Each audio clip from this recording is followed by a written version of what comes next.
Welcome to Mohabbat Nisha kitchen.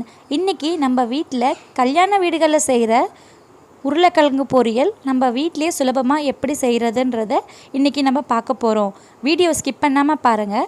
அதுக்கு முன்னாடி என்னோடய வீடியோவை நீங்கள் ஃபஸ்ட் டைம் பார்க்குறீங்கன்னா மறந்துடாமல் சப்ஸ்கிரைப் பண்ணுங்கள். கூடவே பெல் பட்டனையும் கிளிக் பண்ணிவிடுங்க. அப்போ தான் அடுத்தடுத்த வீடியோஸ் எல்லாம் உங்களுக்கு நோட்டிஃபிகேஷனில் வந்துடும். இப்போ வந்துட்டு ஒரு கடாயில் ஒரு 2 டேபிள் ஸ்பூன் ஆயில் ஆட் பண்ணிவிட்டு அதில் 1 டேபிள் ஸ்பூன் கடுகு உளுந்து நம்ம தாளிக்க போட்டுக்கலாம். கடுகு உளுந்து நல்லா தாளித்த பிறகு கருவேப்பிலையை ஆட் பண்ணிக்கலாம். எப்போவுமே நீங்கள் அடுப்பை ஸ்லோவாக வச்சு செஞ்சிங்கன்னா உங்கள் மேலே கடுகு எண்ணெய்லாம் தெரிக்காது. ஸோ எப்போவுமே அதை யூஸ் பண்ணிக்கோங்க. இப்போ நல்லா கடுகு உளுந்தும் தாளித்த பிறகு அடுத்து இடித்து வச்சுருக்க சின்ன வெங்காயம், பூண்டு. சின்ன வெங்காயம் ஒரு 25 எடுத்திருக்கேன்.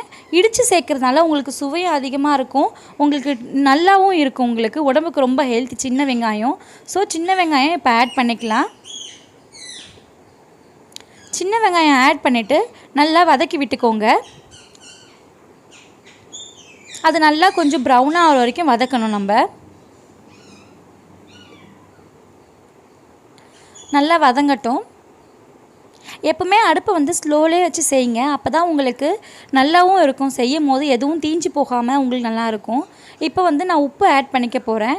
1/2 டேபிள் ஸ்பூன் உப்பு ஆட் பண்ணியிருக்கேன். ஏற்கனவே நான் உருளைக்கிழங்கு வேக வச்சு எடுத்துருக்கறனால அதில் உப்பு ஆட் பண்ணியிருக்கேன். ஸோ இதுக்கு தேவையான அளவு கொஞ்சமாக நீங்கள் ஆட் பண்ணிக்கோங்க. இப்போ நல்லா உப்பு போட்டு வதக்கி விட்டுக்கோங்க. நல்லா உப்பு போட்டு வதக்கின பிறகு ஒரு 2 நிமிஷம் 3 நிமிஷம் நல்லா வதக்கி விட்டுக்கோங்க. இப்போது இடித்து வச்சுருக்க 20 பல் பூண்டும் ஆட் பண்ணிக்க போகிறேன். அதை நல்லா ஆட் பண்ணி நல்லா வதக்கி விட்டுக்கோங்க.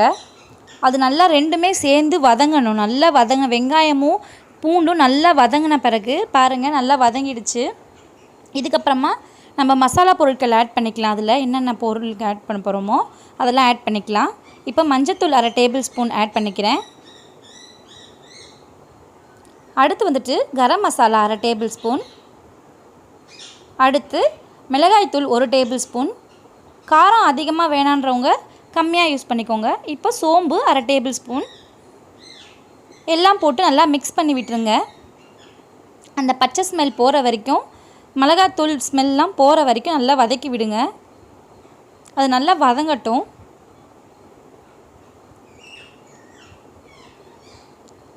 ஒரு 2 செகண்ட் நல்லா வதக்கி விட்டுக்கோங்க. அப்படியே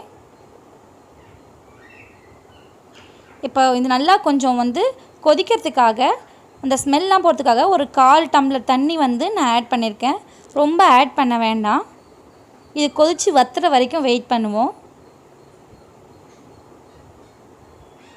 அந்த பச்சை ஸ்மெல்லாம் போய் எண்ணெய் மேலே தெரிகிற வரைக்கு, அப்போ தான் உங்களுக்கு அந்த பச்சை ஸ்மெல்லாம் போயிருக்கும், நல்லா இருக்கும்.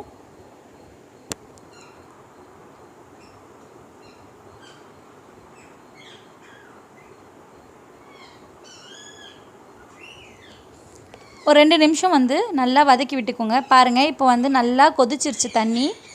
தண்ணிலாம் வற்றி எண்ணெய் மேலே வந்திருக்கு பாருங்கள். இப்போ நம்ம வேக வச்சு எடுத்துருக்க உருளைக்கிழங்கை நம்ம இதில் ஆட் பண்ணிக்கலாம். உருளைக்கிழங்கு சாதாரண பாத்திரத்துலேயே நீங்கள் வேக வச்சுக்கோங்க. ஒரு 5 நிமிஷம் வேக வச்சாவே போதும், சீக்கிரமாக வெந்துடும். இந்த மாதிரி வேக வச்சு எடுத்து நல்லா பெரட்டி விட்டுக்கோங்க. அந்த மசாலாவோட ஒன்று போல் நல்லா பெரட்டி விட்டுக்கோங்க. இந்த மசாலாலாம் உருளைக்கிழங்கோடு நல்லா ஆட் ஆகட்டும்.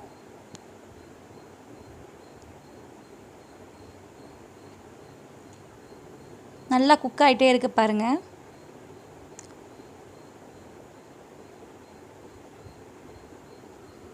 இப்போ நல்லா உருளைக்கிழங்குலாம் நல்லா வெந்துடுச்சு.